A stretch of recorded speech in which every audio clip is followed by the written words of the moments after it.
Pre-construction condo investors are about to be slapped by a ridiculously high occupancy fee right now. So high that it's even higher than if you were to take that property and go get a mortgage on it. It's that bad. Also, so high that it may even force some investors to sell in a very depressed condo market right now. So make sure you stay tuned to just see how bad it really is, because yeah, it's pretty bad. And while there is some misery coming for some pre-con investors, the misery can also be opportunities, again, in the right building for some investors, as there may be some bloodshed on the street right now for people who can't deal with these high occupancy fees. So if you want to know which opportunistic condo buildings I'm personally targeting for my investors, you can book a call with me using the link that's right here. It's www.chatwithzen.com. Simply click on the date and a time that works best for you. And then when you see the prompt, fill in your name, email, mobile phone number, and the question you have for me, and then we'll chat then. Good day, Toronto. Welcome to another episode of Prime Properties TV. My name is Zen, and I run and operate a RE/MAX in the greater Toronto area, on top of making awesome educational real estate videos just like this one for you. And if you're enjoying this content so far, do me a solid and smash the like button and subscribe to the Prime Property channel. So we're going to be talking about occupancy fee today, and oof, it is rough. Because one of the unintended consequences of higher interest rates, like all across Canada and all across the world, is that the occupancy fees are brutally high right now, like brutally high. In most instances, they're generally even higher than a mortgage if you can get a mortgage right now, right?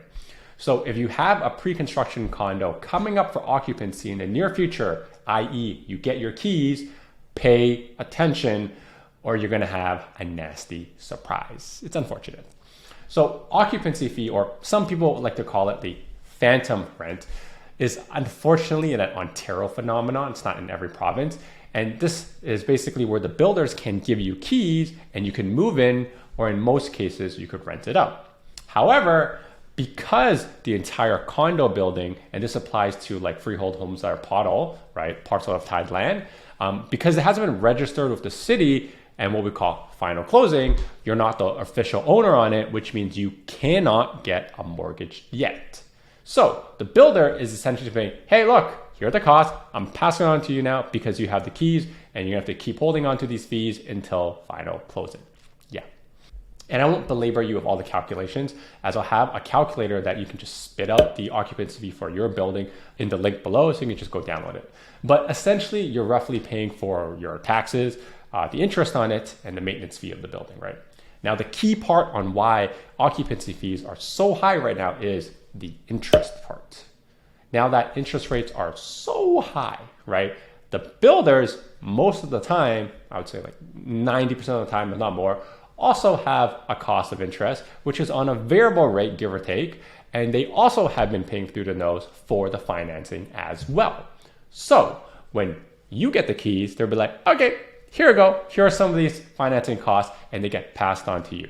And some of these numbers I'm seeing are brutal. It's really high. So here's a rough chart showing you just how bad it is, right? So this chart here is essentially if you bought the project or condo, whatever you want to call it, pre-pandemic, call it like 2017, 2018, roughly $1,000 per square foot.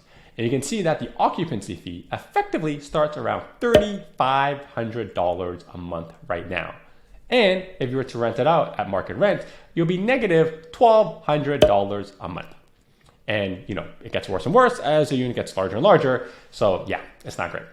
Now do keep in mind, these were investors who bought super early and are very, very, very likely in an equity positive position, meaning that they've made money on this purchase. It's just the occupancy sucks.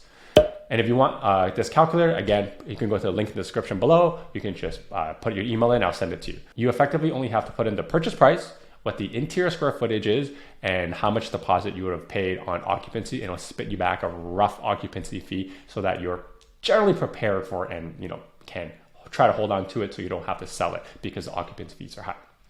Now let's look at this chart over here where if you bought post-pandemic, you can see we are now roughly, call it $1,300 per square foot, give or take. And yes, I know some projects went over that. And yes, there were some projects under that. I'm just using 1,300 as like a baseline to give you an example and illustrate how bad the occupancy fees are right now. So you can see over here, the occupancy fees effectively start at $4,000 a month. Yeah. Oof. And if you were to rent it out, the cash flow numbers are starting at minus $1,800 for a 1-bedroom, going as bad as minus $3,100 for a 2-bedroom. And it gets worse on a 3-bedroom. So it's not pretty. And what this means for you is this. You are paying the builder phantom rent. None of these occupancy fees that you are paying for go towards paying down the mortgage because you don't have a mortgage yet. Then you are also renting it out to subsidize someone's cost of living in your new condo that you bought on contract. Furthermore, the rents are usually pretty suppressed during occupancy fees because the building is not finished. It's not pretty. The elevators are usually boarded up. The hallways are just covered in paper and it's dusty everywhere. And there's also boatloads of units coming online at the same time. So it's rough. Yeah, really rough. So how long generally is occupancy going to be?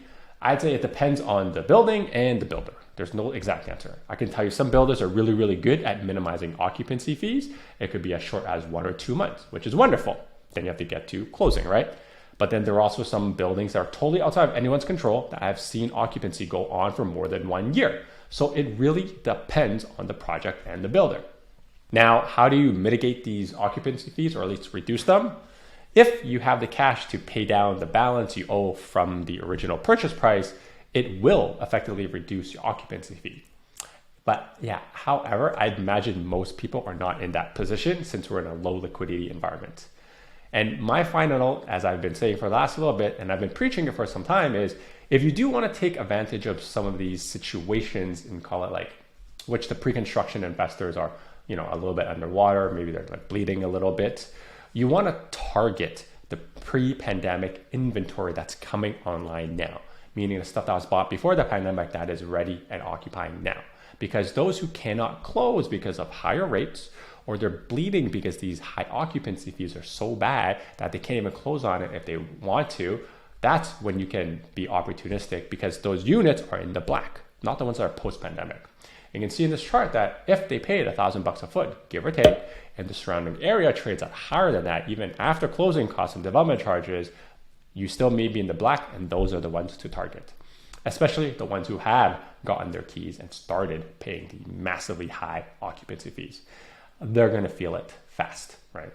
There are some projects that I am personally targeting with some of my investor clients to see when they come online, which investor wants to kind of like liquidate. And I actually know some people who are doing the same thing. So I've encountered multiple offers on some of these situations. So if you want to know which of these buildings that I'm personally looking at, you can book a call with me using the link that's right here. It's www.chatwithzen.com.